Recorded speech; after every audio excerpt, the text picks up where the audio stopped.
Hello and welcome.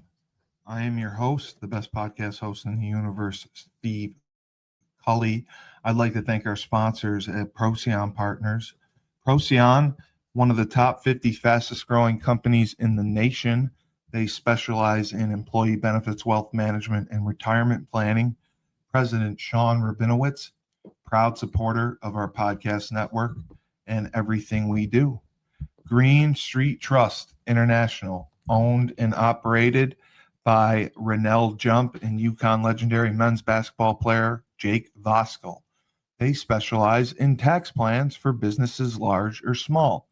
They will save you money or get you a big fat return on your taxes. To schedule your free strategic tax planning session today, go to www.greenstreettrust.com. Pete Finch and the Finch Law Firm is located in Bridgeport, Connecticut.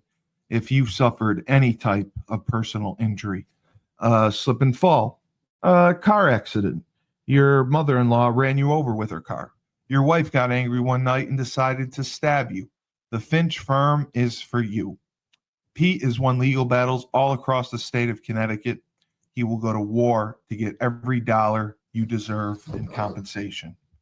You just have to remember, in a pinch, call Finch or go to his website, thefinchfirm.com. Dynamic Human Performance is owned and operated by UConn legendary running back Andre Dixon. He trains boys and girls of all ages, all sports. He has a boot camp program 7 days a week, 6 a.m. You want to get in shape, you go to Andre. He has an athletic development program where he trains boys and girls in the sport of their choice from the ground up, helps them reach their full potential, be the best they can possibly be. Andre has sent boys and girls to college on scholarship for all different types of sports. To work with the best, he has a 5,000 square foot state-of-the-art facility in Hartford, Connecticut. Go to www.dynamichumanperformance.com. All right, and here we are for the Trench Mob Show. I'm your host, the best podcast host in the universe, Steve Cully. Right after I said it, you did it. We have Julius Smith, founder, CEO. He's going to be a dad shortly again. You can buy them. Trench Mob, Julius, how are you? I'm good, man. I see you threw me and Ant names together, man. You know what I mean? Julius Smith. I didn't set that up. You guys set that up. Hey, run it back. We'll run this one back. Oh, did I do it when I wrote the thing out? Just now. Oh, I don't think you better do it. Fuck. Sorry. And the wise sage of the Trench Mob, he played at Syracuse, just down the road from me, and he had a little bit of an NFL career. Anthony Smith. My guy, Cully. Anthony Smith, one day I can't wait to meet you. I know there's no way in hell you're ever going to come up north, but that's okay. Oh, no. Hey, listen, Cully, I'm not like the other guy. We're coming, baby. We're coming. I was raised in the cold, Cully. I ain't scared of it. I know. All the Florida guys would never come back to the Q, so that's why I say that. And as our special guest, we have Coach Byron. How are y'all doing today, brothers? Pittsburgh, Pennsylvania, the 7 Twice Academy, the elite Pennsylvania pass rush team. And he also does pass rush training, individual work, and we will put out his information so you can contact him. Coach Byron, thank you for being with us. Hey, thank you for having me again, Cully. Appreciate the show. Appreciate the time. So I am going to take this time. We had a lot of questions and we haven't gotten to them. And since we only have a few kids to show, I want to get this out there because parents have been freaking out, and we're going to do this. So I will start. Several parents asked this. What would you say are the recruiting timelines parents need to know for each class year? I guess, like, when to start going to camps, when to start reaching out to coaches, because kids are getting offered younger and younger, and it's not good enough to start your sophomore year with recruiting. I mean, the process really has to get rolling, and there's some confusion between parents on when they need to really start putting the pedal to the metal, so to speak. I have a complex answer. I think Please recruitment give it to me. starts as the kid is playing the game. I mean, when it starts, I'm sitting here in a room full of, Let's show 40 something odd pass rush guys. Behind me, you can see about 60, 70 kids over here training. That's a great facility. Oh, you're yeah. a Pitt. Yes, we're Holy at the Steelers shit. facility. Yeah, we get the Steelers facility. So for us, it starts young. We start at 4 years old with our kids training. So I think just understanding the steps of human development and athletic development. For me, like, as a father, I have a 3 and a 4-year-old, so I start with them very young. My kids have done gymnastics. They're a year and a half, because I think it's one of those things you gotta have planned now, especially now with NIL. The kids are getting paid earlier. There's so much. It's a business, and you kind of got to run. Yeah. You have to run their career like a brand. You know what I mean? And so I think it's never really too early. As far as when recruitment starts, I think it's just understanding the calendar. Like, the calendar comes out every year. The calendar comes out every year, and understanding what times are important and what aren't. We have kids I have a kid who just got his first offer 2 weeks ago from Marshall, and I'm sitting in front of an 8th grader who just got his first offer back in January from FIU. So it's a size thing. Genetics plays a big part of it. The development aspect on where you are with your game, what coaches are looking for. And also, we got to understand that the definition of an offer has changed to where it's more of a relationship builder. Tremendously. Yeah. Yes. It's more of a relationship builder. So how do I, as a coach, see a kid? I want to continuously keep having a relationship with somebody. I want to continuously build a relationship with this player, and they understand that it sometimes comes through an offer, whether it's committable, non-committable, whatever the case may be. So I think the hardest part with this whole recruiting thing is just keeping up with it. Especially since COVID. I can't say it's probably changed more in the last 6 years than it has in the last 30. So I think just keeping up with it is the hardest part. You brought this up, and this was very important and asked several times. Committable and non-committable offers, okay? Is that designated when a coach offers a player? Do they tell you if it's committable or not committable? We coach our kids to be bold enough to ask. And I think that's where the discrepancy happens, where you have a lot of kids who just won't ask. They're just nervous to ask, or they're so excited that they got the offer. I think the biggest thing is asking, like, hey, is this committable? Is this contingent upon my play? Is it contingent upon you seeing how I develop my body in the next couple of years? Is it contingent upon what my film looks like my junior, senior year? I think those are questions that need to be asked, because the whole recruitment process is building a relationship. And I for our kids to be able to relate, something that's kind of big for them, it's like the dating world. You know what I mean? So I use a lot of things to to make it similarities between the dating world, where, the offer, the commitment thing is kind of like, or the offer thing is kind of like, just like back when it was talking. Oh, we're just talking. Remember people say that, oh, we're not dating, we're just talking. You know what I mean? And that, like, it's that, and the offer is like the actual commitment, boyfriend, girlfriend thing and stuff like that. So I think we just have to find ways for these kids to understand it and not be scared to ask the questions. Yeah. For them to understand it. Mm-hmm. Julius, your thoughts? Parents are very concerned about the recruiting timeline, and the need to know for the class year, when things pick up, and the age. And like he said, the committable versus non-committable offers, because we've seen that happen where kids get offered, they'll go to commit, and they say, we can't take your commitment right now. But what advice would you give the parents about the recruiting timeline? My advice to parents really may be a little bit different than you think. I would say, don't worry about it as much. Worry about you can't. You got to worry about getting your kid the best. Getting yourself prepared to be recruited. So me and Byron, we do this every day, right? So I get tons of calls from parents asking me about colleges. Should they be going to colleges? Should they be getting themselves out there more on the road? And spending thousands of dollars, going places, driving all over the country to get their kids seen. Absolutely. He can play with y'all. If not, And ultimately, man, I'm like, Yeah.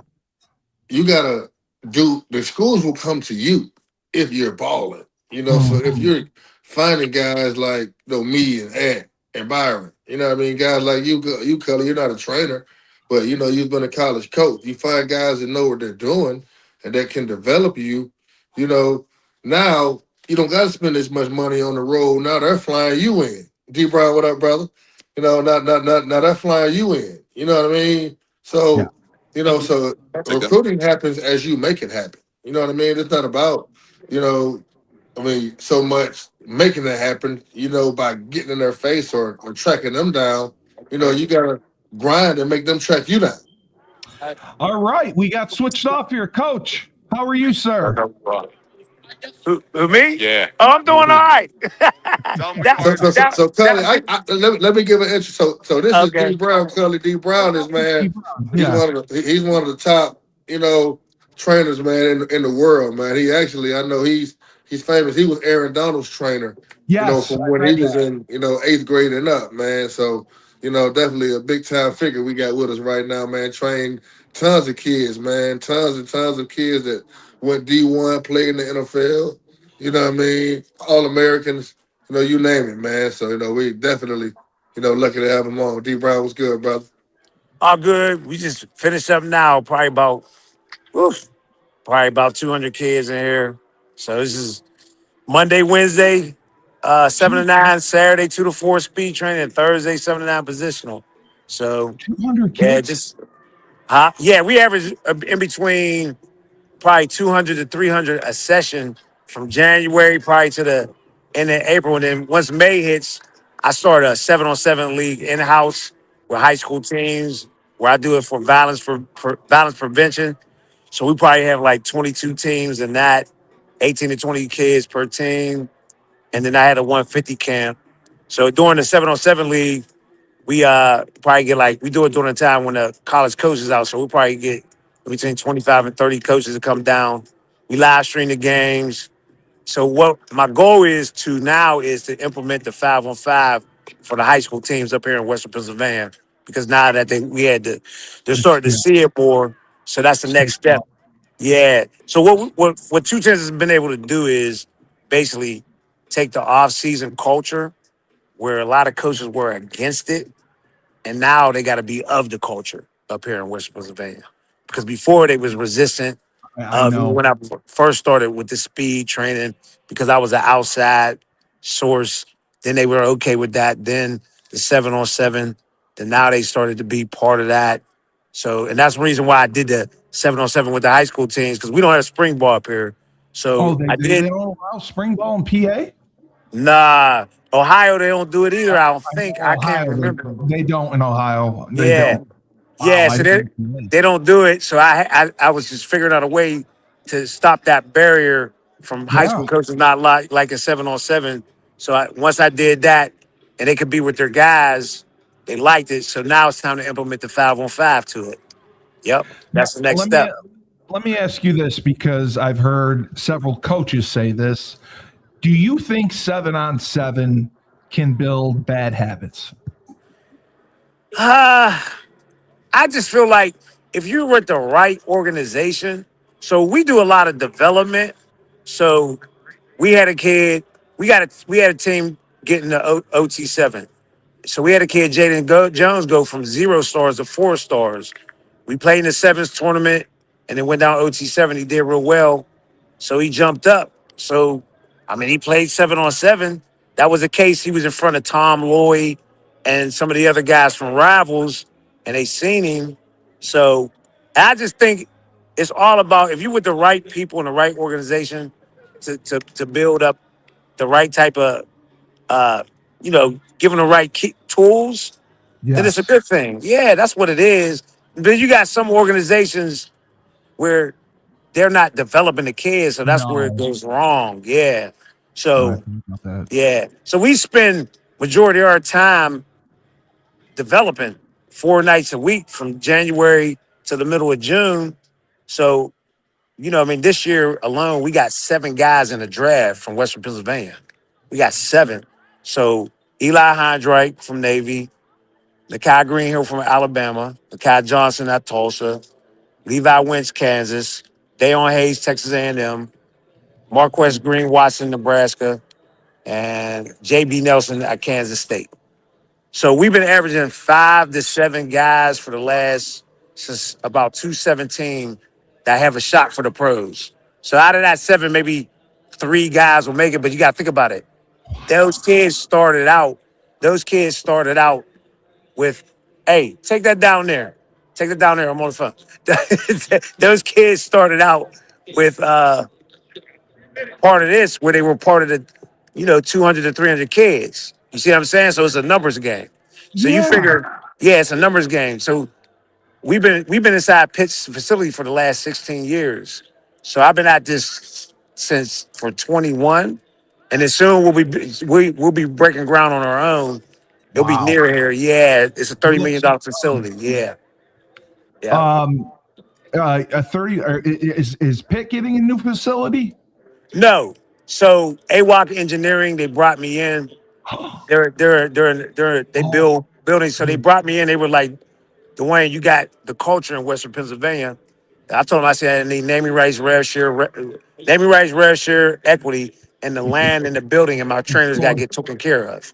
So, yeah. So now Aaron's going to be a part of it, and then I can walk away from it, you know what I'm saying, and still get residuals and everybody's set up. So. That's awesome for you to do and give back. Right. 200 kids, okay? They're all from different schools, and they come 4 days a week, and you work them out, you train them, you do speed. Do you do weight training as well? No. So this is all on feet. So you got 40 Tech with Justin King. Justin played in the pros. Mike McMahon does the quarterbacks. He'll have a group. And another corner, one corner, Alonzo Mitchell, he'll have wide receivers. This is all like for the first hour, and Marcus Johnson will do Alonzo will do DBs, Marcus will do wide receivers. But on the other end, Byron got the 5-on-5, and then I'll have another 120 kids doing speed training with me. And then we break them down into stations where we set up cones, hurdles, zoids, jump session rubber bands. I tie the 2 rubber bands together. So they'll do the falling starts, push-up starts, right leg working on the starts. But if they want to get that personalized, then I got former pro guys and college guys working them out. And then on Thursday nights, we do positional where they just break down I warm them up, break them down to positional. So for a whole hour, they're getting positional training. And then they do one-on-ones. So then I'm able to find diamonds in the rough there. So I took I'm a old school when I was young, running to the TV Saturday morning watching Kung Fu. So I took the structure of how the martial arts was, and I basically took when I was going to the rec and put it in a fundamental way, and I basically started it up because I didn't even play football. I was a hooper, and I started up just to help some kids out of the back of a pickup truck. And like in 2010, I had Jordan Whitehead, Drayvon Henry, DeMar Hamlin, Dane Jackson, Jaquan Brisker, John Wetzel, Aaron Donald, Vanessa Garner, Miles Sanders, all on the field at one time. And I didn't know who they were. I was just trying to help them out. Yeah, that's it. Wow. It's just Yeah, you gotta go to my page. You gotta go to my page and scroll down. You gotta see, that's an average, So and you gotta think about a lot of these kids, even though I charge 20 a session, but a lot of these kids can't afford it. So that's why I got the nonprofit set up, and that's where the violence prevention comes in because these are the hot hours where 7 to 9, where there's a lot of kids that could be on the street. That's when trouble. Yeah. So you got to remember, we got snow up here. So in the wintertime, there ain't a lot of people that's going to have it indoors. So in the relationship I got with the Stillers and Pitt, you know what I mean? Able to have that. And that all started out because Aaron was with me when he was in like 10th grade. And then he came back. He was a late qualifier, and I trained him, and he came down to the facility. He was pit late qualifier, and I got him in the best shape that he been in. So what happened was he's always coming back and forth with me, and then he got a 5th round grade. When he got that 5th round grade, his older brother, I trained his older brother too. He asked him, "What should I do?" He was like, "Either go to Florida or come with me." He said, "Stick with me." And then that whole, if I could, I don't know if I could flip this phone around. You can see the flip it. If you could look up there, see the wars up there. Yeah, very much so. Yeah. So he got with me that whole he Oh got with my me that God. whole summer, and I got all the way up to the thing, and then he won all the awards. So I asked the assistant AD, I said, "Hey, you think I can get to the indoor?"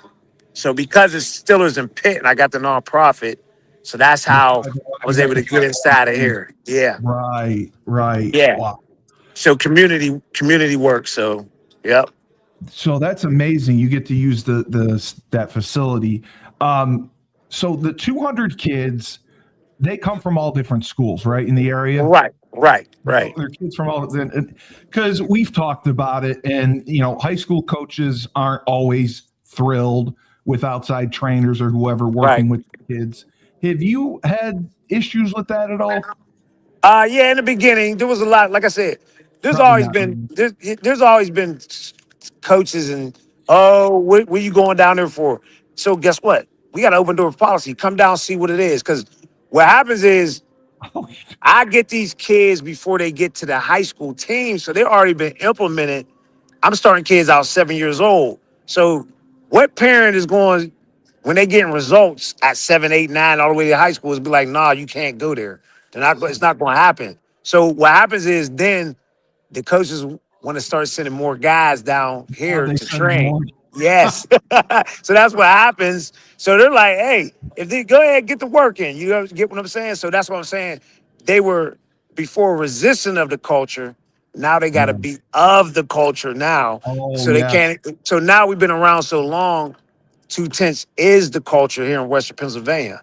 So when you look on Saturdays, when you see a kid from Western Pennsylvania, 90.9% of the time they didn't came out of 2 tenths. Yes. Yes. Let me ask you this. So when you were training Aaron Donald, you said this, you were a basketball guy. You didn't have experience training football players as much, correct? Well, so I'm going to be honest with you. I'm real big into movement. So my main thing with Aaron was keeping him athletic. Aaron played the last 8 years at 265. Yes, That's all he weighed. Yeah, he was never 300 pounds. No. So the year he got MVP, he went from 280, about 280 something to 255, but the 255 was too light. Okay. Yeah, because he didn't go into camp. So we was just doing a lot of stuff. So I said my main thing was to keep him athletic, but Aaron's not one that ever questions his trainer. Whatever I tell him to do, he would do it. He didn't never be like, what does this have to do with this? You know what I'm saying? He just did it and it worked. You know what I'm saying? So those videos with him doing all the footwork, that was, with me when he was flipping the tires. So whenever go ahead, I'm sorry. No, yeah, but I'm saying for you to come up with a program and figure out how to train football players without playing the sport or having experience, I mean, how are you able to put that together and then put it into this program that's been so successful? Well, I look at movement of what the athlete does. So even with basketball, if a football player goes backwards, hey, they got to slide and open up. You get what I'm saying? Baseball, lacrosse. So I've been able to train all type of different sports. So it didn't matter. You just flip the drill. So the same drills Aaron would do frontwards. When I had Mika Fitzpatrick training him, Dane Jackson, DeMar, Jaquan Brisker, you just go backwards. That's it. Because they got to be able to do the stuff backwards. So like when I trained Mika Fitzpatrick, he probably got the lightest feet that I ever seen. God. Yeah. Yeah. The lightest feet that it's like him. It's like the Adidas cushion on the shoes. It's like that. I never seen nothing like it. The thing about like Aaron won't let you win. That's the thing. He's like, sometimes I think Aaron cheat before he let you beat him. You get what I'm saying? Sometimes when he was doing drills, but yeah, he got that desire. Like he wants to be, number one. And then when other guys come in, so I train Justin Matabuka, Jason Kelsey. Sometimes you know, when you got all those alphas in one room, there only could be one alpha. You get what I'm saying? Oh, So that's a lot of alphas. you can see, you can I want to imagine the get your autograph testosterone. after this. My So, God. so when Justin Metabuka first came in, Justin could only last 10, 15 minutes of the workout. Aaron was like, man, who is this dude? But Justin came back. He came back better, ready the second year. By the third year, he was able to finish the workout, and then he got 98 mil. Just that. Oh, Yep. wow. Yep. Let Yeah. me It's on. Go ahead. let me ask you this because it's something I've wondered. Have you seen a difference from the time you started training kids to now? Is there a difference in the way the kids are? Oh yeah, most definitely. I mean, Okay. the kids when I first started, they're everything's so like right now. It comes down to the parents. You know what I mean? There ain't no It does. accountability.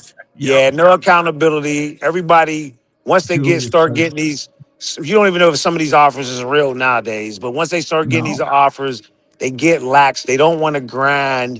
You know what I mean? Sometimes even though we get all these kids, different things like that, but sometimes I wish it was the old days when we had 6 kids. You know what I'm saying? Because them is the kids that really Because they really work. wanted it. Yeah. So Yeah. I'll get kids that come down here and see how it is, and they see the competition. Some of them don't want to smoke.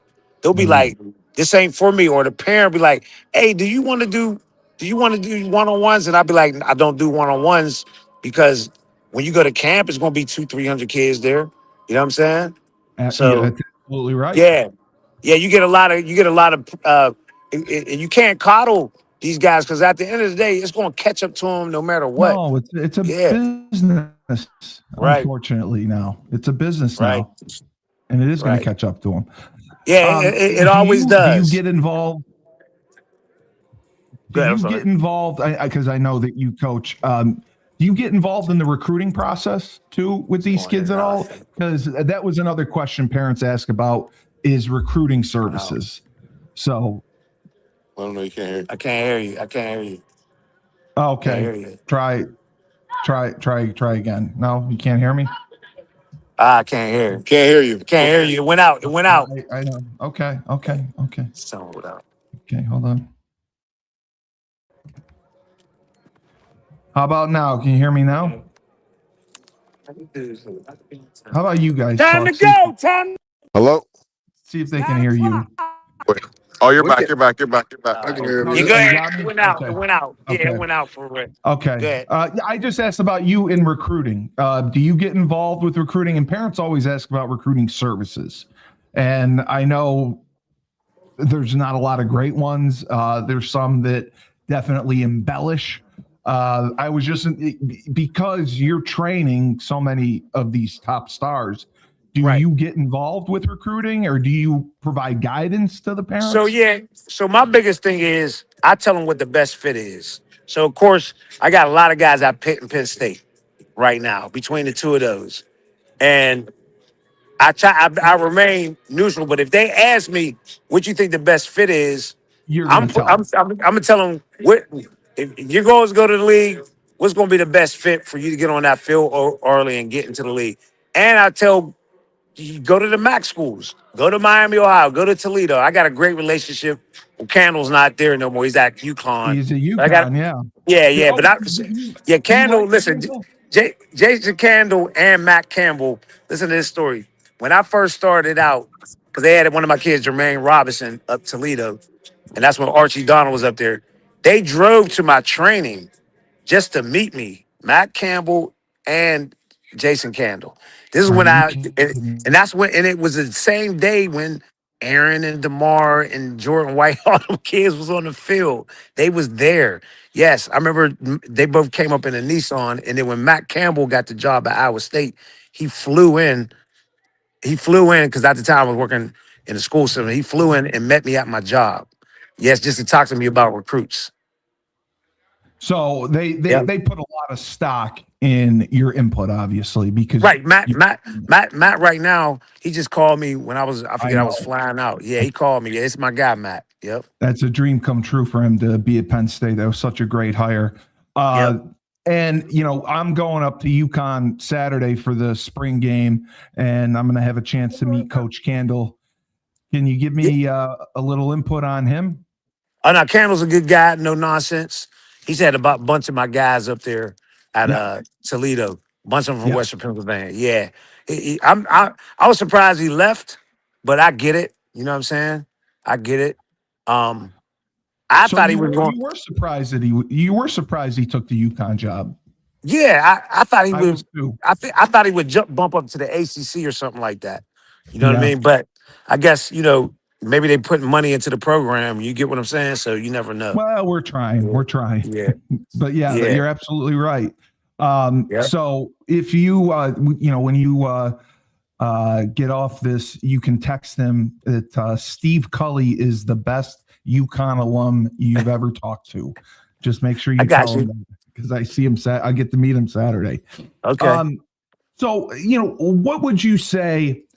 3 metrics on the field that are most important for kids as far as developing as players and becoming talented and recruited.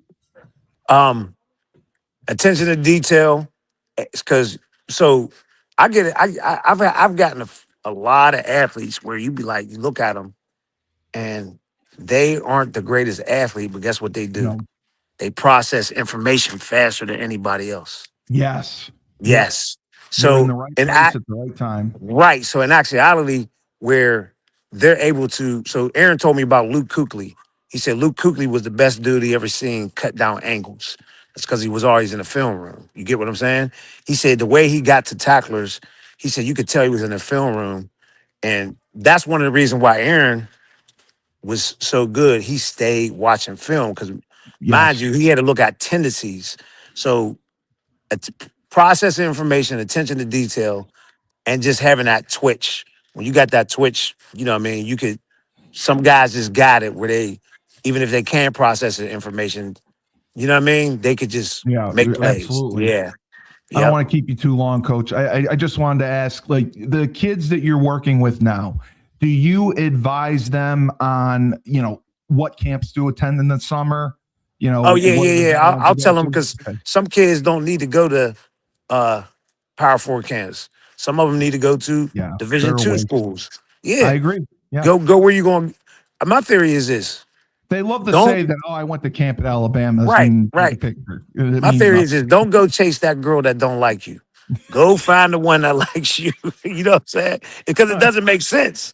You're just going to be banging your head against the wall trying to get her. So don't go to the schools that want you. You know, get what I'm saying? Like, look how many guys is in the portal from Division II schools. You know what I mean? Because they went there first. They went to the portal, and then they ended up going somewhere, developing and getting money and playing at a smaller Division I. So, because I've had kids. I had a kid, Dante Cephas. Dante Cephas was at Kent State. I had him and Sky Moore. Sky's at Green Bay now, at San Francisco. Sky stayed in the MAC, stayed at Western Michigan, and got drafted in the 2nd round. Dante Cephas went to the portal and went to Penn State and blew his draft. You get what I'm saying? Messed it up. Where he could have been, he ended up going to Penn State. It didn't work out, and then going to Kansas State. And Sky stayed in the MAC. Stayed his course, ended up getting drafted. Then he went to Kansas City. He kind of was like up and down. Then he had got traded to San Fran. Now he's doing his thing with the kickoff return. But they were on the same, they was both All-Americans at the same time at receiver. They both had like 1,200, 1,300 yards receiving that year. Yeah. Wow. And I mean, even now, just my last question. Have you been able to develop relationships with the parents and the kids? And, okay. Because you have 200 of them. That's a lot. No. The thing is, you kind of keep things at a distance, but you set boundaries. I get that. Right. You never leave no stone overturned at all. That's one thing my dad told me. He said, you never know what a kid's situation is or parent. So you always want to try to help out. So. Yeah. Well, Coach, listen, I really appreciate you giving us your time and answering these questions. You have a phenomenal facility, a phenomenal background, and I am so excited that you're getting indoor facility built. You're on your own. That was great that they came to you. They came to the right guy, and you're doing such a great service, giving back to the community with the 7-on-7 program, and that's so important. So 5v5 is where it's at. I'm telling everybody. I agree, man. Yeah, Listen, it is the 707. I like it. You know what I mean? But the 5v5 is it's a whole different animal. Yeah, it's a whole different. Yeah, I was right in the midst of it, watching in the midst of it with these guys right here in the drills. Yeah, it's the best thing going to me. You know what I mean? It is. Yeah, I see. I love it, but me personally, I think I would have gotten in about 15 fights at these tournaments. If I got embarrassed in a one-on-one in a competition and guys are hooting and hollering, I may have broken someone's jaw. But God bless you guys for keeping them on the straight and narrow and really setting a good example and being mentors to these kids and giving up your time for not a ton of money. I mean, most trainers charge $50 to $100 to get their attention. So for you to do it for what you do it for the right reasons, and you truly care about these kids. Thank you so much for coming on, and I wish you the best. And I'm sure we'll talk again soon. And tell Jason Candle, Steve Cully. I will. Best UConn alum I've ever met. He'll be there Saturday. All right. Appreciate you. Appreciate you, D, man. Yep. Appreciate it. Yep. Thank you all, Coach. Yep. Can't wait to get. I won't be at the next one, but I can't wait to see y'all guys again, man. Y'all bring a lot of energy. Y'all got a great program. You know what I'm saying? We blessed just to be a part of the whole situation. I know we a little late coming in, but if it wasn't for y'all guys, you know what I'm saying, we wouldn't even be here. So appreciate y'all. For sure, man. We're looking forward to seeing y'all, man, down here in a couple of weeks, man. No Byron said they coming down. Yeah. Definitely, man. Yeah, we look forward to it. Definitely. You know, we'll chop it up, man. You know what I mean? Keep grinding, brother. Yep. Thank you. Appreciate it, Coach. All right. You take care. All right. Yep. Wow. Yeah, big time, man. So Steve, when they travel, like I've never seen kids. Yeah, I've never seen 2 temps travel with less than like 50 kids. How do they have 200 fucking kids? Like when they come to 5v5 tournaments, they come 3 teams deep or better, and there's 15 kids per team, and they come like but they're doing a great job, man. I mean, D Brown is a legend, man. I know. You know, but I mean, for obvious reasons, but they. Man, I mean, you know, and those kids are tough too, man. Like they've only been in 5v5 for the last 2 years, you know. And I know we got 5v5 rankings coming out, I believe, in like 2 weeks, like right before Coach O's tournament. You know, man, not even 2 weeks anymore. In about a week and a half, I think it's coming out like next Friday or something like that. I was hearing, and I wouldn't be surprised if 2 temps was in the top 5 of those top 5v5 teams in the nation, and they've only been a team for 2 years, you know. So kudos to them, man. I know Aaron Donalds, you know, obviously that's his trainer, so he's very involved. What a great guy. What they got going on. And I was telling somebody earlier, man, like that's the biggest celebrity that's been at any 5v5 tournament that I've been to, you know. So I'm pretty sure having a name like that, man, it's easy to draw D lineman, O lineman as well. So, you know, kudos to those guys, man. And what they're doing, man. Byron's a great guy. As you said, man, Byron reached out to me a couple of years ago, you know, about 5v5, and I was able to help get him some information, man, and get him in our coalition, man. This ended up being a great thing. Coach Smith, I apologize. I haven't been able to ask you questions. No, you're good, I know that you had been doing some 7-on-7. Have you thought about trying to expand it? Has it been worth it? Is it something that you want to build on to, you know, maybe take to the high school level, to maybe take on the road at some point? So my thing with it, Cully, is for me, it's the whole purpose is for you to develop to get ready for what you're going to do 100% agree. in the season. So what it's changed into is a bunch of guys who just want to win. That's what I can't believe. Yes. Right. So you get all of these players flying in, some, sponsor teams flying in, a bunch of different guys. And for D-line, it may be a little bit different. O-line, it may be a little bit different. But I 7 know on as far 7 has exploded. I mean, I know. yeah, it's the coaching. You may I teach my guys to play on the top shoulder.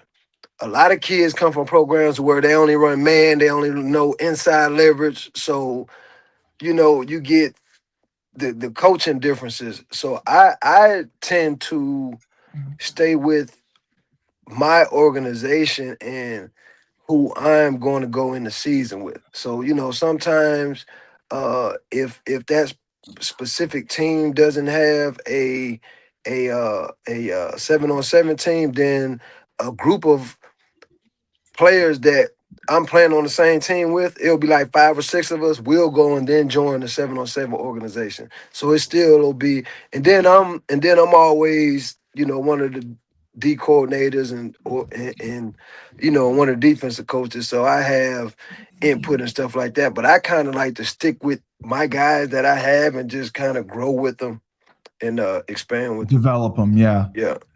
So you're saying that 7-on-7 teams have sponsors as well that pay them to go everywhere? Yeah, you have sponsored teams that, they just go get all of the top recruited guys and put them all on one team, and you go and, sometimes it works out to where you can dominate, but then sometimes you got those other teams to where chemistry beats talent, so. 100%. And you were saying, just coverage wise, you're saying that there's certain teams that'll just come out and play man under. Yeah. I mean, if I'm a sponsored team and I can go out and get all of the top, fastest, tallest guys who can cover, you know what I mean? I don't really have to teach you anything. All I got to do is say, hey, look, we're gonna go play cover one, you guard your man. But what's those same kids are the ones that get to high school, and then when I go to camps and stuff like that, and then I ask them certain football questions, they don't know it. So then that's when I be like, I get pissed, but then I tell them, I'm like, it's not your fault. It's your coach's fault because they don't know how to teach his own. They don't know how to teach a different technique. You know what I mean? So you can't lean it all on the kids. So for me, that's why I stick to the development portion of it versus just winning. And you know what I mean? So yeah, no, I totally agree. I think 7-on-7 has gotten out of hand in the last 3 years. Like I can't believe some of the tournaments that I hear about, sponsoring teams that I've heard about. They try to put together super teams that I've heard about, and I've heard several coaches that have told me they think 7-on-7 has built bad habits. Because the players they see in shorts and a t-shirt end up being different than what they see in the fall. So that's why. And that's the difference why 5v5 to me personally, even being a DB, is better and you get a more realistic look. And that's why guys can earn scholarships off of the 5v5 versus the 7v7 because it's two different. It's two different animals. You know what I mean? And Julius, I think 5v5 is better for O-line and D-line development because you're teaching them actually offensive linemen, how to move your feet, how to move your hands, how to set. Defensively, you're teaching them to read pass sets, different pass rush moves. Hat and hand, it's not all hat and hands. It's not all banging. It's technique. And then combine that with the physicality. Once they do get pads on, now you have the physicality.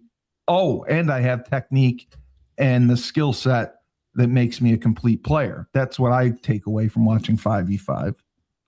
Yeah, for sure, man. I mean, 7-on-7 is more of a show. Well, yeah, it's a circus. I mean, I saw a tournament and I mean, Dave loves 7-on-7 because he runs events, but he says he never wants to coach again after this year. He just says the parents are a nightmare to deal with. He says they are. They are. He just and I know you deal with the same thing, but he says they can't play everyone, and he does the best. And some guys only want to play defense or offense, or the parents complain, "Why is my kid on defense?" And it's just like you can't please anyone, and there's always complaints. And his phone is ringing nonstop from parents. Yeah, and it's not the kids. That's called all day. The thing is, though, man, is what you realize as a business owner, man, and coach, and leader, of young men, that every parent believes that their child is going to be the next LeBron James, Chipper Jones, you know what I mean? Wow, you gave a Chipper Jones analogy. I mean, in every sport, that made me feel old. Right Tom Brady, Barry Sanders, you name it. I mean, Wayne Gretzky, You're right, though. I don't know many hockey people, but man, so they're gonna call, they're gonna demand attention, and you got to limit it. But the thing is 7-on-7 is more attention. Like you make a big time catch, everybody stops and runs 10 yards, and they stop the game, and guys are going to dance for about 2 to 3 minutes and point at you, and you can't do all that at 5v5. First of all, you got to get back to the line. Yeah, man. So we're on a 6-minute clock, and it's more, it's more animalistic. Like I watch it is a lot of 7-on-7 stuff, and those guys are having fun, but they don't have any sense of danger. No, there's you won't get jacked up and slammed on your head. It's 7-on-7. You know what I mean? Yeah. Like you're not worried about getting bull rushed and somebody running through you, and throwing you into the bag full speed, and all your friends and family are watching. So it just strikes a different thing. But I mean, the thing that I don't like personally about 7-on-7, and it's beginning to happen with 5v5, is it's a business now. So I know. That's what I can't get over. Yeah, man. These organizations are courting these kids. And, they're courting them because they want these kids to sign. So they're giving the kids, unrealistic values. And kids are changing. And they're kissing kids' ass. And now this kid is 15, he's 14, and he thinks he's all that. Wait a second. You mean like kissing their ass by saying, "Hey, you come work with us and you're going to go to USC"?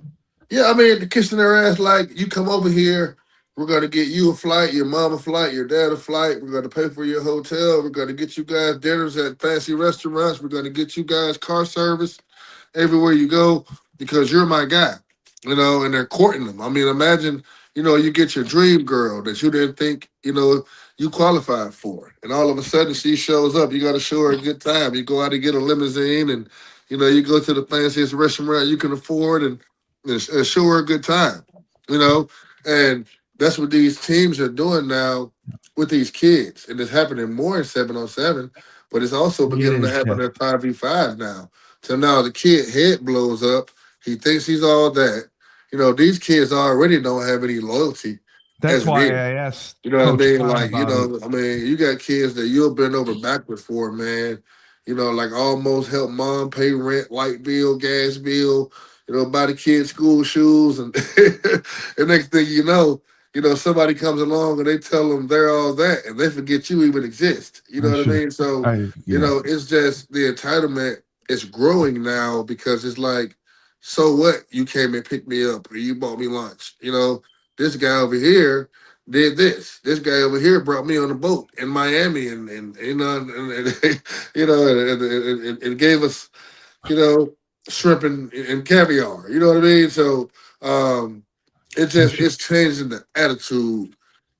Hard work is no longer the lead. You know what I mean? Like these kids are ready to, be celebrated as soon as you meet them. And if you don't meet that criteria of celebrating them, they just move on to new people. Like I can't tell you how many kids me and all of our coaches personally build, just for them to get up and go to leave to different places where they can be more celebrated than coached. Because you're never, you and Anthony and Jordan and Coach Mac, Big Mike, you guys are never going to be kissing people's asses. You're there to coach them, make them better. You praise them when they do well. You make corrections when they do poorly. But you're not going to sit there and love them up and down for an hour. And, especially Anthony, I can't picture you doing that to a kid. And I picture you just being, and Julius too, being completely honest and transparent, because you don't want any ambiguity when you're dealing with these kids. You know what, Steve? I mean, most trainers and organization leaders, they're happier to be around the kid than the kid is they want to be their around buddies. them. Yeah, 100%. I see it all the time. So like when they come to trench mob, first of all, you're a child. You know what I mean? Like, I don't care if you got 50 offers. You are a young man. You know what I mean? And you still have a lot to learn. Like, I'll say like the old school guys say, you hadn't made a college tackle, a college sack, a college interception, hadn't had a college girlfriend, don't even know how it feels to live in your own apartment yet. You know what I mean? So, I will not treat you as a man. You know what I mean? And you still have to, and respect is something that we demand. Like kids that come to trench mob that came in thinking they were all that, and they can walk around and be the catch me out and look for people to kiss their ass. They didn't last long with us. You know what I mean? That's why you don't want the 4 and 5 star guys. You want the 2-star guys who are hungry and are going to work for you, right? The build, man. Yeah, for sure. Coach Smith, I just asking because I know you're doing 7-on-7. I know you're doing it at a little bit lower level, but coordinating a defense and trying to teach these kids just main concepts. Do you do any combo coverages, or do you believe in combo coverages like quarter, half? Yeah. So I personally don't do them yet because they're younger. I get that, but I mean, but even with the high school guys, depending on where your level is, you know what I mean, and then depending on how much time I have with you. Yeah, because it takes a lot to teach a zone. You know what I mean? You really gotta input time into that zone other than just, hey, that's your man. It's multiple things can happen to where you got to do this, and this, and this. And so all of those intricate details, a lot of coaches don't like to input that time, into teaching zone. So it's just easier to coach man. So for me, not yet, but so down there in general, would you say they play more man coverage, like even at the high school level? Yeah, they play a lot. They play a lot of man. They play a lot. Yeah. They like a lot of organizations and teams that I've dealt with and got with other coaches and stuff like that. That their main first thing is zone or is man. Cover one. They play base cover one. My thing, I'm a math guy. I'm a numbers guy. So I'm always a cover 3. I'm a cover 3 first guy. Safe. Yeah, that's base. If you want to defend the pass, a lot of guys like cover 2. Like, okay, it looks cool because you got 2 guys deep, but mathematically, I have 3 guys deep. So, like, what's the, exactly. So that's why I'm a big cover 3 guy, because mathematically, if your purpose is to have 2 guys deep, is it better to have 2 guys deep or 3 guys deep? I've always felt cover 2 is tougher to teach at least the high school level. Yeah, for sure. What about cover 4 quarters? Is that as a coordinator, would that be part of your package? Same thing. It would be more of a progression thing with me. You know, I would teach 3 first, and then I would go 2 quarters, because then you got to teach if he goes in, if he goes out. Correct. Now you got to break off. If he goes vert, he's yours. So, you know, Correct. all of those kind of The variables in cover 4. So me, I'll always start with 3 first, and then I'll go 2, and then I'll go into 4, and then the 6s, and you know. Oh, okay, I got you. Yeah. This is the last coverage question, and because this is something that frustrated me about UConn this year. If you blitz and you bring 5, what do you play behind it? I mean, you really have it depends. You can go zone, or Yes. you can go man, depending on what their formation is. Formation. You know, Okay. If they got a you know, running back in the backfield blocking, then you can match up those guys. But if he's flexed out, like you got to check out. You can't send. You'll be outnumbered, so it wouldn't even. Yes. I would definitely run a zone if I'm facing a spread and I'm 4 wide receivers. Yeah, I'm definitely playing zone. Yeah, because that was one of my biggest frustrations. UConn always played man, and they would blitz 5, sometimes 6, and I'm like, why are you motherfuckers playing man? Just play. Somebody's gonna be free. Yeah, there's got to be that 2-to-1. One guy's gonna have to play 2, and that's what his own is. Like, actually, a few guys will have to go to play 2 guys, because that's the only way. Otherwise, somebody's going to be running free if you're sending 5. Oh, they are. The Rice game that went into overtime, I almost broke my television because it was a 3rd and goal. I think it was 4th and goal. And they were 4 wide, and we brought a cover 0 blitz.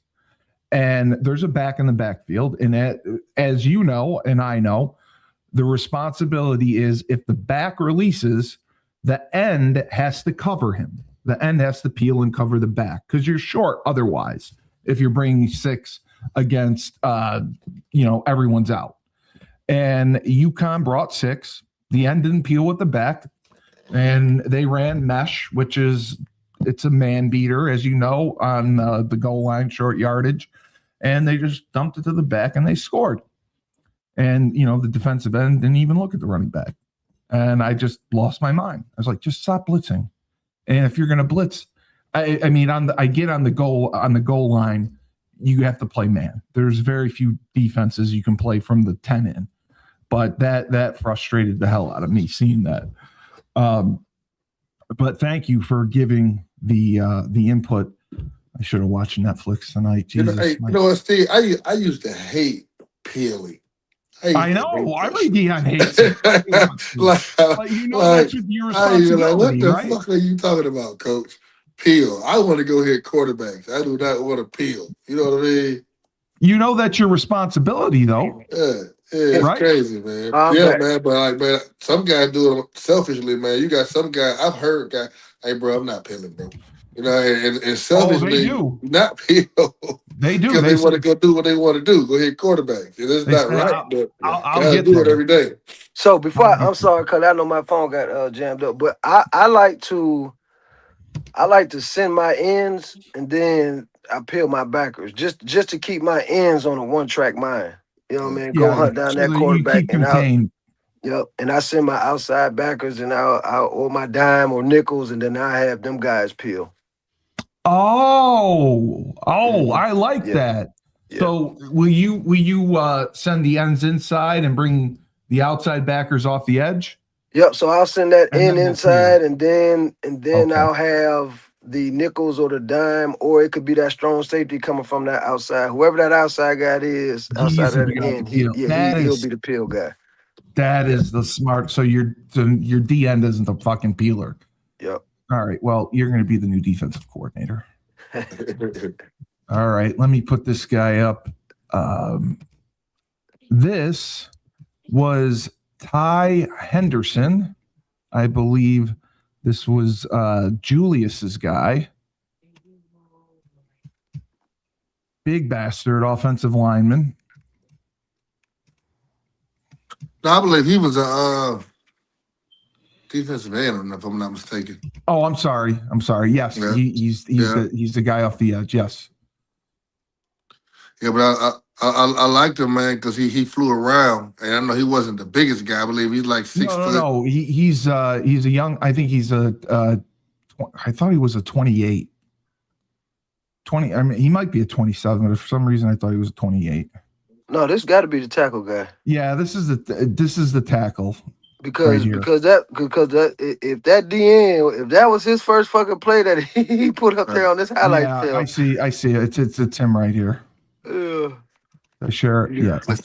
Man, make sure. Oh, that's nasty. Yeah.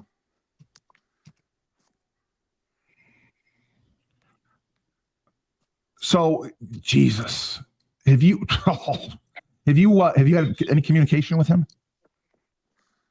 So I'm looking back at it now, Steve. I haven't talked to the kid, but I must have said, Jesus, man, this kid was meant to be on. This is holy crap. He is very, very good. I don't know. I mean, maybe he's a guard. I mean, he's a big, thick bastard. I just don't know if he's a tackle. Good. Okay, no, okay. So that's my bad. I thought I sent the defensive end, but this is another kid that I was looking at. Yeah, he is an offensive lineman. Yeah, he was nasty, man. Forgive me, guys. That's all right. I'm looking at multiple kids, but I was gonna send another guy. Who's the other guy? This kid, the other guy was a smaller defensive end. He's like 6 feet, 195. Just give me his name. Him next week. But this kid is this is the kid I reached out to, Ty. Actually, and I was telling him about our camp that's coming up, April the 26th, man. And I saw him, man, and he was a baller, man. I mean, he just blocked the guy around, man. 20 yards downfield. Jesus. Exactly, yeah. But he said he was coming out, man, and he was gonna, I'm looking forward to seeing this kid on April 26th, at Grayson High School at our Civil War camp, man. But yeah, he and I were talking, and he was one of the kids that, we were having some conversations about coming out, man. And I watched his film, and I was like, damn, this kid can really play, man. He's like, like 6'3". I think he's like 320, something like that. That's right. I see him more as a guard. Yeah. See, the only thing... He big, he's physical, but like you saying, from what I'm seeing, he got guard speed. Yeah, the only thing I don't like, and more offensive linemen do this, they throw kids. I don't like them throwing kids. Either run or pass. Like he on a pass pro, he had the guy locked up, and then he turned and he threw him, and he almost blew out his quarterback's knee. Yeah, man. Overly physical. I used to hate offensive linemen like that. Well, that's a hold, in my opinion. It can be. But I'll tell you what, as a defensive lineman, though, I can tell you firsthand, right, yes, it's definitely annoying. You know what I mean? And it messes with the guys physically. Like the overly physical guys, I used to hate. But you learn to have a certain respect for him. You know what I mean? Because you know you can't get caught lagging. Like he's going to throw you over the pile, or he's going to try to sling you on the ground, and so you have to be on your peak. I don't mind as a coach. We had a kid like that. Well, me and Ant used to coach youth football, and we had a kid named Big G. Big G was going to go until the whistle. Big G, as soon as I get that, I have no problem with that. And he was going to rough you up. His goal was to get you on the ground, and he was not going to leave you. If you were his guy that he was assigned to, he was not going to leave you alone until he got you out of the picture some type of way. I like that. The only thing with that though, to the point that Julius didn't make, to your point, Cully, is that Big G, was a driver. Like he's going to drive you Yes. the hell out the screen. Like he I'm never, fine with that. yeah, he's never slinging. You've never seen him sling anybody to the ground, but you've seen him 1,000 times drive somebody out the screen. Right. Yeah, that was the only issue I had because I saw him do it a couple times. Just in pass pro, it scares me because it's going to blow someone's knee out. So okay, well, where the hell is Ringgold High School in Georgia? I think it's the South Georgia, if I'm not mistaken. Oh, okay. Never heard of that one. I've never heard of it either before I saw it. Is that where Hakeem Kasham is at? Shiloh. No, he's not that. Okay. You know, I'm just saying that because I know where he is, and I just hey, Cully, too. Right around the corner. While you're looking for that uploading the next kid, man, I just want to backtrack real quick as far as the please, the recruiting and the parents. Yes, because we got a million questions about it. And about recruiting services. And yeah, absolutely. Like Julius was saying, man, focus on where you are, because a lot of parents are focusing on these younger 8th graders getting, and I think that's what we should do. Yeah, you know, I'm not in agreement with everything that Trump's doing and all that other stuff. I'm not all that stuff. But as far as what he challenged the NFL to do, as far as change their name from football to soccer, you know, so we can call soccer football. He said that? I didn't even see that. Well, yeah, it was a little clip. I think he's challenging the NFL, to change football or change soccer to football and give football another name so we can call soccer football. But to that, my point was, I think we should change the context of the relationship that we were talking about. It's not when you get an offer in 8th grade, it's not an offer. It's a letter. Let's just call it a letter of interest. Because you can't physically even accept and sign to a school until going into your junior year. So it's not even legally, you don't have nothing. It's just like Coach said, it's just like, we like you. So I think we should it's verbal. Yeah, I think we should change the lingo, change the wording of it, because it's giving a lot of people false realities. Like, dude, your kid is in 8th grade, but yeah, he doesn't have an actual offer from Georgia, Kansas, Texas. Yeah, like the coaching staff could be fired before that. Bro, that's it. All coaches are doing now is playing into that narrative, because a lot of parents don't know this, and they think that, this is a real offer that my kid is getting. No, college coaches are just taking earlier interest and putting their bids in kids like, hey, look, I'm on your radar. We got interest. That way, when it comes to you signing, they can be like, hey, we were one of the first people there. Loyalty. Yeah, no, I get that. It blows my mind that happens. And so have you guys seen that? So there's a new trend. My bad, Steve. I'm sorry. No, go ahead. I'm just putting the film up. Yeah. So there's a new trend of kids blowing up early and becoming 4-stars, and then going to lower tier D1 programs. Sometimes even D2 programs. Like, there'll be kids that have offers from like University of Florida, Florida State, even the UGA, and then you'll look up and then you'll see them sign to like a Liberty. You know what I mean? Or, I've seen that happen a bunch of times this year. Or like a San Jose State, no disrespect to those schools, but you got kids that have over 50 offers, and then you'll look up on signing day. But Julius, I believe this because you said it. These kids wait too goddamn long to commit. And if somebody else takes the spot, they're not waiting on you unless you're a Heisman Trophy winner. Yeah, that's the thing too, man. It's like, it's a numbers game, right? So it's like, if we're looking to bring in 2 freshman high school defensive ends, and we've offered 12 guys. 12 to get 2. Exactly. So it's like, now once we bring in 1, all those guys that are 3 to 11, they're no longer offered. You know what I mean? 100%. I would always let my guys know that I was recruiting. You know, if we had a running back and we were taking 2 and 1 committed, I would say, hey, we just had a running back commit. We have 1 spot open. You're one of the guys that we offered, but if someone else commits, it's going to be gone. So I'm just letting you know, if you want to make a decision, I would think about doing it soon. And it's sad, man, because you got kids that are heartbroken. And the thing is, I'm with you on that, man. I think they need to change that lingo. Yes. Because what's happening is it's not you got kids down there ready to commit suicide, man, because they posted on Twitter or on Instagram that they have 50 offers and they've gained, you know, the backing of their peers and support of everybody.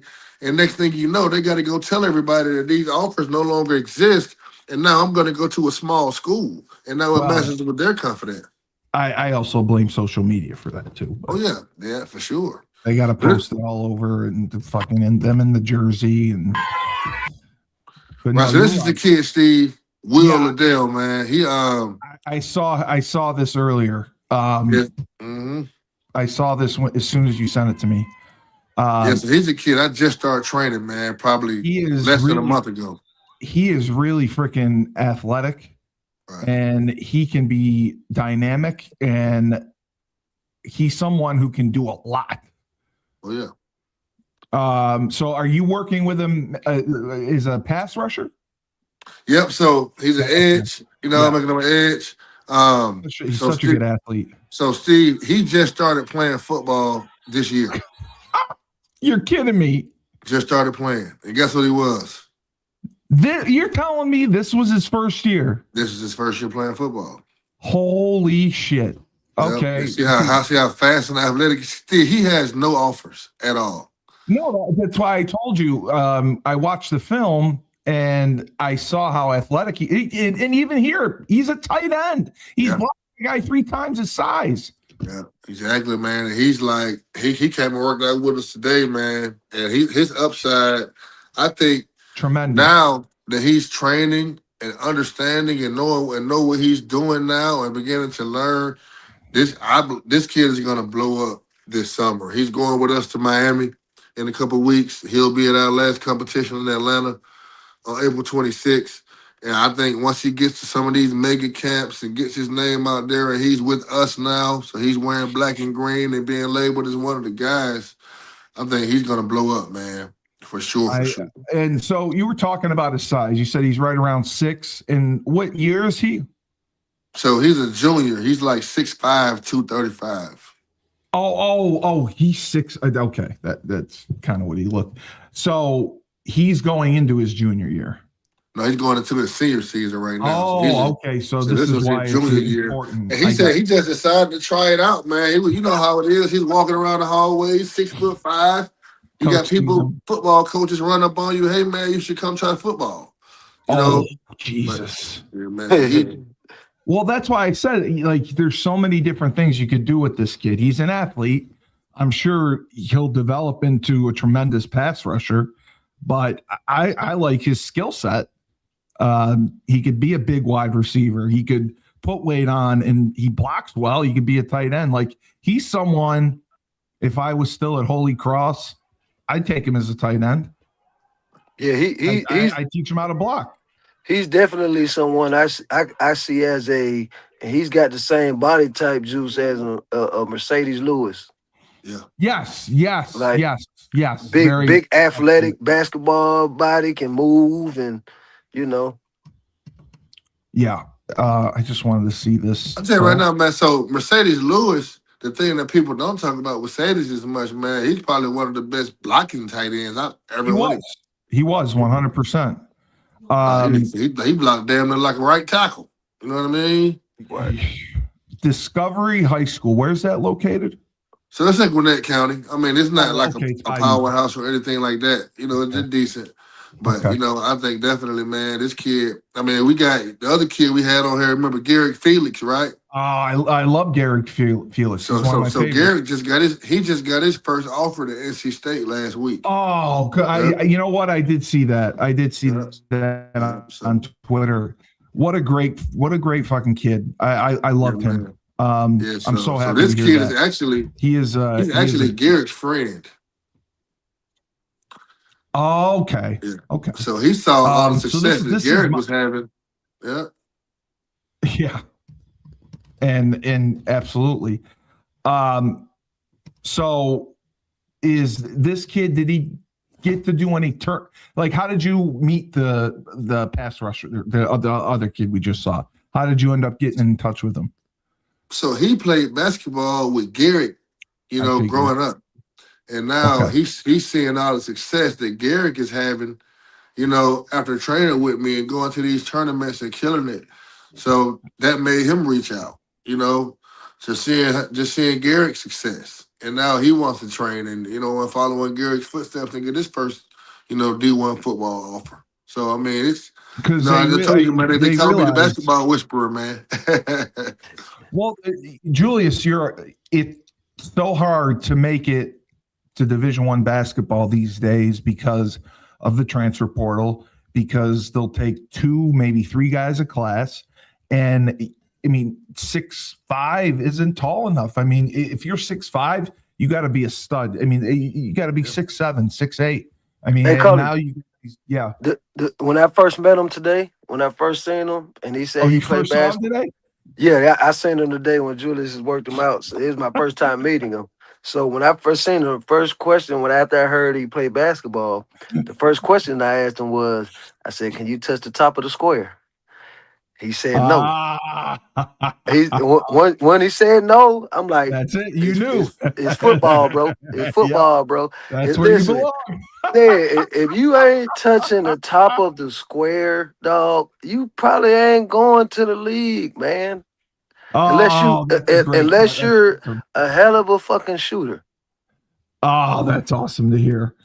And he said he played center in basketball for his school, so it's gonna be hard to be a 6'5". Yeah, no, he won't be. So this is Aiden Harnett. I don't know him at all. He has liked a bunch of stuff on Facebook. Instagram, and Twitter. He is from Florida, and I believe he's a Wake Forest commit. I'm not 100% sure. But I thought his film was really good. I don't know if you want to reach out to him, Julius, but I thought it was worth taking a look at after I saw it. Yes, it is. Yeah, that's how you start off the film right there, buddy. Coach Jordan, love this guy. Julius, I saw this. I'm just telling you, this kid liked a bunch of the Trench Mob clips that I put up. So I looked at his profile and I looked at his film and I said, Jesus shit. I'm sorry. You guys are Catholic. I can't swear. But yeah, I thought he was the real deal. I'm pretty sure I saw that he was committed to Wake Forest on Rivals. But I thought if there's a chance for you to work with him, it was definitely worth you reaching out because there's a couple things he could definitely improve on. And I know he's a senior, but he can still train with you. He is what you call a brute. He's a road grader, and I love that he plays some center. He's not a monster. I don't believe. He's got that compact power. Yes. It's gonna come short and quick, and it's gonna come heavy and hard. That's the thing. I think he's got short arms. I don't think he's got the best hips, because he doesn't bend great. His stance, his knees kind of bow out. So that's where I think he could have some improvement. But as far as tenacity, coming off the ball, kicking the shit out of people, this dude's an ass kicker. He does not like people. Kicks ass and he takes names. Listen, that is somebody that I would offer a scholarship. And he doesn't throw people, which I like. He could play for me. So I do think that this is he's a guard at the next level. That stance just bothers me. I don't like it when they have their knees. Jesus Christ, he took out 2 people. How tall is he? He's shorter. He's on the shorter side. I don't think he's. I think he was listed at 6'3", but I don't think he's 6'3". He's definitely a center guard. Yes, that's what I believe. I believe that, and I just he got his contact is ridiculous though. Boy, hey, listen, listen. He got that Mike Tyson, that short, compact power. Hey man, he can play for me. That's some shit I want. I could watch him every play. And Julius, I wish I had seen this sooner, but I really think that he would come work with you guys if you reach out to him. You know, he wants to get better because he watches the show. He liked a bunch of the stuff the clips that I put out. And he always likes the poster that you put out advertising for the show. So that's why I thought, he's worth maybe reaching out to. Hey, Cully, you know that comparison, that kid we were just talking about, Big G? Yeah. This is Big G in high school. Oh, yeah. Oh, okay. If Big G, that makes sense. Yeah, if Big G was in high school right now, this is the type of guy he would look like. This is what Big G was doing for us at 7, 8, 9 years old, bro. Sure was. Jesus Christmas. But this is like what like Coach Jordan, I know, with his pass pro. He sometimes catches instead of punches. I think he's a little wide with his stance, and I'm nitpicking, but there's just little things that I know, like here he's catching. Like there's little things that Coach Jordan, I think, could clean up with him. Oh yeah, for sure. He was a little high two on them pass sets. The thing about a guy like this, like he's so heavy in his stance. Yeah, he's susceptible to like quick movements. I would swim him and I would slant him all day. You could quick swim him. I think because he's an all-in type guy, but he's definitely an ass kicker, man. Like, if he learns how to, he has to learn how to telegraph too, because like you can see when he's blocking the run, you can tell 100%. Yeah, you can tell by his stance, 100%. Yes, but I mean, he is just I just thought he was a bulldozer, and I wanted you to. Yeah. To see that's him. And that's what you call nasty. And as a college coach, that's what, like, our guys like him, you take them because you like that nastiness, that ferociousness. Like there's a lot of guys we watched plenty of tape, and there's not too many guys tape that look like this. You know what, Anthony? What drove me nuts when I was at Holy Cross, they would want the kids who were 6'6", 6'7", 6'5", 6'6", 6'7", that were maybe 250, and they wouldn't take a kid who was shorter and nastier. Yeah, because their coaches. Cully, they're guys who that's those guys who really never played, and they don't understand that I'd rather have a guy that plays big than look big.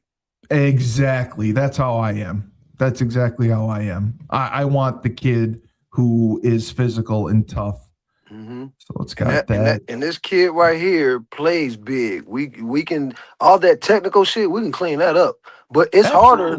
It's harder to put that ferociousness and that tenacity in a kid than it is to fix him on some technical stuff. Yeah, he's 6'3". He's 6'3". So you know what though? I thought he was 6'2", but yeah. People are coming around on defense now, because you start to see more like SEC schools and Big Ten schools bringing in defensive ends that are 6'2", even 6'1", 6'3". But you got to be a dynamic player. You can't be, got to be an ass kicker, dog. Point blank. You can't be a 5-6 sacks a year guy. You got to be a double digit. potential. You know what I mean? So, but they are doing it. Like a lot of the guys that coming out of Georgia, like lately, they've been like 6'2". You know, like the Nolan Smiths and the guy that came out last year that went to the Falcons. Can't think his name right now, but he's a dog though. You know what I mean? Like, they're taking chances on guys like that now, man. They're getting drafted in the first round. They're gonna be edge rushers. But offense, they still kind of want that 6'6", 6'5". You know what I mean? Like we were at Georgia the other week, man. Like these kids were giants. You know what I mean? Like even we were at Georgia State, Kennesaw State. Like everybody wants beanstalks. They on do. the offensive line. You know what I mean? So.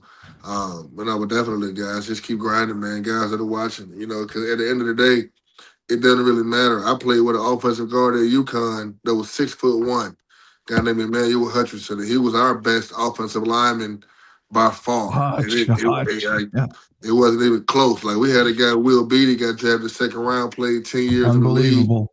Yep.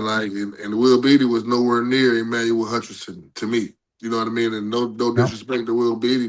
Will Beatty is, one of the best offensive linemen in UConn history. But, Emmanuel Hutchinson was 6'1", and he was the talk of our class. Like I came in 2004, like Emmanuel Hutchinson was the best offensive lineman in that class by far. And we had 4 or 5 guys that played in the NFL from that class. You know what I mean? As offensive linemen.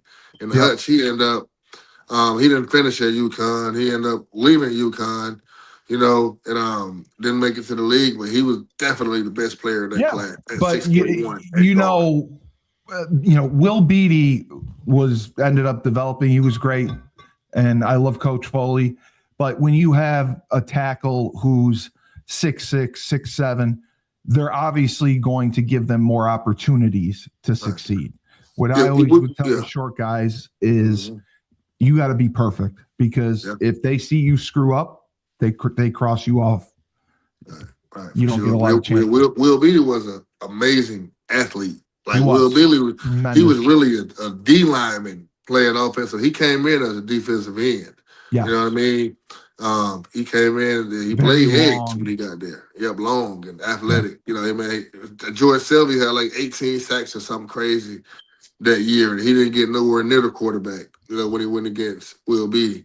You know what I mean? But Hutch was different though. He was like everything, run, pass. Like he was our most dominant O-lineman.